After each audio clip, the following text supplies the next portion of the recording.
दोस्तों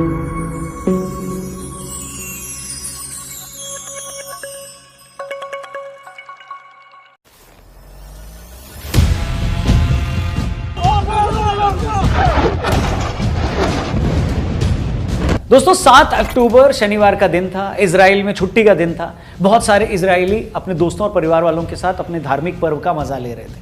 तभी हमास के आतंकियों ने अचानक इजराइल पर हमला बोल दिया। गाजा पट्टी की तरफ से इजराइल पर 5000 से ज्यादा रॉकेट दागे गए। पैराशूट से इजराइल में घुसकर हमास के टेररिस्ट ने लोगों को गोलियां मारना शुरू कर दिया। औरतें, बुजुर्ग, बच्चे, उन्होंने किसी को नहीं छोड़ा। महिलाओं से रेप किए गए, उन्हें मारने के बाद गाड़ियों में नंगा घुमाया गया, उनकी टांगे तोड़ दी गई, बच्चों को किडनैप कर जानवरों की तरह पिंजरों में बंद कर दिया गया।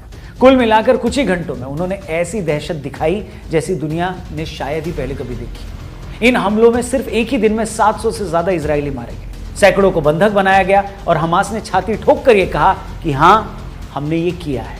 मगर जैसे ही हमास के हमले की तस्वीरें सामने आई, लोगों का कलेजा बाहर आ गया। जिस तरह लाशों के मुंह पर जूते मारे गए, जो लड़कियां पीरियड में थी उन्हें भी नंगा करके घुमाया गया, लोगों की गर्दनें काट दी गई, और ये सब करते हुए हमास के आतंकी अल्लाहू अकबर के नारे लगा रहे हैं। Today, the people of Israel are under attack. Tensions between Hamas and Israel exploded. Many of the scenes in Israel are shocking and terrifying. दुनिया इस बात से हैरान होगी कि इजराइल जैसे ताकतवर देश को कैसे इस हमले की भनक तक नहीं लगी। मोसाद और सीआईए जैसी दुनिया की ताकतवर एजेंसियां क्यों इस हमले का पता नहीं लगा पाई। हमले के फौरन बाद इजराइल ने हमास को बर्बाद करना शुरू कर दिया। इजराइल ने कसम खाई कि वो पूरी तरह गाजा पट्टी पर कब्जा कर लेगा, गाजा पट्टी को पानी और बिजली की सप्लाई रोक देगा, अपने यहाँ से कोई खाना वहां नहीं जाने देगा और इस धरती से हमेशा हमेशा के लिए हमास का नामो निशान मिटा देगा। इजराइल का साथ देने के लिए अमेरिका ने भी अपना जंगी बेड़ा इजराइल भेज दिया। ऑस्ट्रेलिया और फ्रांस ने फिलिस्तीन की मदद रोक दी। चीन फिलिस्तीन से हमदर्दी दिखा रहा है। हमास ने लेबनान के कट्टरपंथी संगठन हिजबुल्लाह से मदद मांगी। ईरान ने इस्लामिक कंट्रीज की बैठक बुलाई। यूरोप के फॉरेन मिनिस्टर्स भी इस इशू पर बैठक कर रहे हैं। कुल मिलाकर हमास की इस हरकत ने पूरी दुनिया को थर्ड वर्ल्ड वॉर के किनारे पर लाकर खड़ा कर दिया है। हर सेंसिटिव आदमी में हमास के हमले को लेकर गुस्सा है। हमले की खौफनाक तस्वीरें देखकर हर इंसान कांप गया है। मगर यह देखकर दिल गुस्से से भर जाता है कि ऐसे माहौल में भी हमारे अपने ही देश में कुछ लोग इजराइल पर हुए इस हमले का जश्न मना रहे हैं।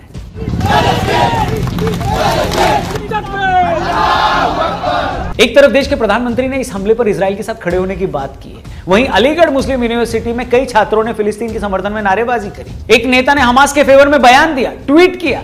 दिल्ली की 2 बड़ी यूनिवर्सिटीज ने फिलिस्तीन का सपोर्ट किया है। इनफैक्ट स्टूडेंट विंग के अध्यक्ष ने भी फिलिस्तीन को सपोर्ट किया और गौहर खान जैसी एक्ट्रेस भी इजराइल को गाली दे रही। इनके अलावा और भी कई लोग हैं, सोशल मीडिया पर सारे लोग दिख जाएंगे आपको। इतना ही नहीं, ईरान, पाकिस्तान, मिस्र, तुर्की और यूरोप के कई शहरों में जहां एक खास तबके की आबादी है, वहां इस हमले को सेलिब्रेट किया जा रहा है। ईरान में तो बाकायदा वहां की पार्लियामेंट में इस पर तालियां बजाई गई, सड़कों पर हमले की खुशी में बम फोड़े गए। अच्छा, ये सब देखकर खून खौल जाता है कि दुनिया में कोई भी सभ्य इंसान हो, सोसाइटी हो या कंट्री हो, किसी की मौत को सेलिब्रेट कैसे कर सकता है। मैं कहता हूं आप चाहे किसी की भी तरफ क्यों ना हो, आपको फिलिस्तीन को सपोर्ट करना है, करिए, आपकी मर्जी है। मगर बिना किसी प्रोवोकेशन के अगर किसी कॉन्फ्लिक्ट में एक तरफ का आतंकी संगठन बेगुनाह बच्चों और बुजुर्गों को मारता है, औरतों के साथ रेप करता है, गला काटता है, मारने के बाद कपड़े उतारकर उनकी परेड करता है, तब भी आप विक्टिम के साथ खड़े होने की बजाय जिसने हमला किया है उसी की तरफदारी अगर कर रहे हैं, तो यह बताता है कि आप खुद कितने घिनौने आदमी हैं। मतलब कोई इंसान इतना कैसे गिर सकता है। और तो और छोड़ो, इंडिविजुअल्स की तो क्या ही बात की जाए। कांग्रेस वर्किंग कमेटी ने भी रेजोल्यूशन पास करके ऐलान कर दिया है कि हम फिलिस्तीन के साथ हैं। मतलब हमला फिलिस्तीन की तरफ से किया गया है, मासूम बच्चे, औरतें इजराइल के मरे हैं, और सपोर्ट आप उस देश को कर रहे हो जहां से हमला किया गया है। इसका सीधा मतलब यह है कि आपको सही गलत से कोई लेना देना नहीं है। देश की जनता क्या सोचती है, इससे कोई लेना देना नहीं है। जैसे हमले का सपोर्ट करने वाले कुछ लोग सिर्फ रिलीजन के बेस पर फिलिस्तीन को सपोर्ट कर रहे हैं, उसी तरह कांग्रेस को भी लगता है कि फिलिस्तीन के साथ खड़े होने पर उसका एक साइड का वोटर खुश होगा। और अगर ऐसा है तो इससे ज्यादा गंदी कम्युनल पॉलिटिक्स और क्या हो सकती है। आप खुद ही ऐसी पॉलिटिक्स करते हैं तो किसी और पार्टी पर कैसे इल्जाम लगा सकते हैं कि वो भी धर्म की राजनीति करती है। क्योंकि जहां आपको सूट करता है वहां तो आप उससे 10 कदम आगे निकल जाते हैं, जैसे आप शाबानो केस में निकल गए। अब आप इन लोगों का दोगलापन देखिए। भारत में जितने चंपू फिलिस्तीन के समर्थन में रैलियां करते दिख रहे हैं, अगर आप इनसे सवाल करें कि क्या तुम लोग सिर्फ रिलीजन के कारण फिलिस्तीन का सपोर्ट कर रहे हो क्या, तो ये साफ मुकर जाएंगे, कहेंगे नहीं नहीं नहीं नहीं, इसका रिलीजन से कोई लेना देना नहीं है। इजरायलियों ने फिलिस्तीनियों को उनके घर से बेघर किया, इसलिए हम उनके साथ हैं। मैं पूछता हूं, इससे बड़ा झूठ और दोगलापन क्या हो सकता है। अगर इन लोगों को किसी कौम को उसके घर से बेघर करने की परवाह सच में होती तो सबसे पहले ये लोग कश्मीरी पंडितों के सपोर्ट में आगे नहीं आते?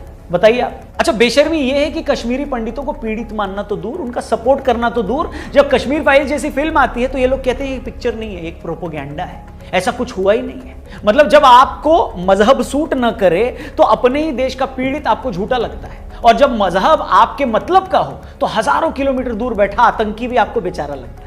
क्या पूरी दुनिया में बेशर्मी की इससे बड़ी कोई मिसाल आपको कहीं दिखाई दे रही है क्या? अगर दिखाई देती है तो प्लीज मुझे बताना, क्योंकि मैं वहां विजिट करके आऊंगा। मगर ऐसी बेशर्मी करने वाले और ऐसा हमला करने वाले, ये दोनों लोग भूल जाते हैं कि भैया किसी भी वायलेंस में आपका पहला हमला कर देने पर आप विजेता नहीं बनते, विनर नहीं बनते।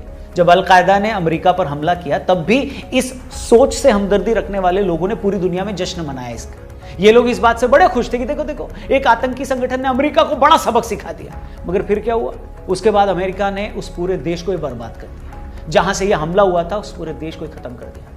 अब अलकायदा के हमदर्द चाहें तो 9/11 के हमले के बारे में सोच सोचकर खुश होते रहें, या ये सोचकर खुद को थप्पड़ मारें कि उसके बाद अमेरिका ने अफगानिस्तान और इराक में हजारों जानें ले डाली। 10-20 साल तक दोनों देशों में घुसकर वहां हुकूमत की।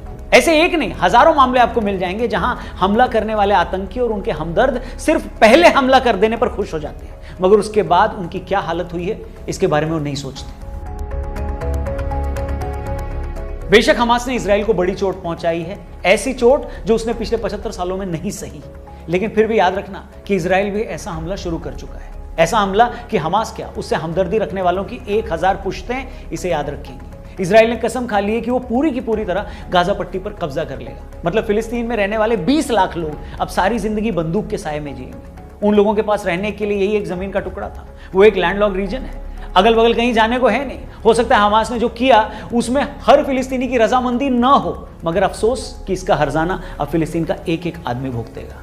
इजराइल जिसने आज से 50-60 साल पहले अकेले सभी अरब देशों को 5 दिन में हरा दिया था, आज वो देश पहले से कहीं ज्यादा ताकतवर है। उसके पास हजारों किलोमीटर तक मार करने वाली खतरनाक मिसाइलें, 3500 टैंक्स हैं, वर्ल्ड क्लास डिफेंस सिस्टम है, 90 परमाणु हथियार हैं, F-16 और F-35 जैसी दुनिया के सबसे खतरनाक फाइटर जेट्स हैं। इसके अलावा अमेरिका और यूरोप भी उसके साथ है। इसलिए हमास को अगर ये जरा भी गलत फहमी है कि लेबनान और ईरान और अन्य मुस्लिम देशों के साथ मिलकर वो इजराइल को हरा देगा, तो ये उसकी बचकानी ख्वाहिश है। फिलिस्तीनियों की हालत पहले से ही खराब थी, हमास की इस करतूत से उनकी जिंदगी पूरी तरह बर्बाद होने वाली। इसलिए जो लोग हमास के इस हमले पर आज ताली पीट रहे हैं उनसे मेरा बस इतना ही कहना है कि थोड़ा सा सब्र करो, क्योंकि थोड़े टाइम में तुम ताली नहीं अपना सर पीटोगे। इसलिए किसी और की मौत का, किसी और की बर्बादी का जश्न मत मनाओ। वीडियो में कई बात अगर आपको सही लगे तो इसे अपने दोस्तों के साथ जरूर शेयर करिएगा। अपना ख्याल रखिए। इस मुद्दे पर आगे और भी वीडियोस हम आपके लिए लाएंगे। Thank you for watching.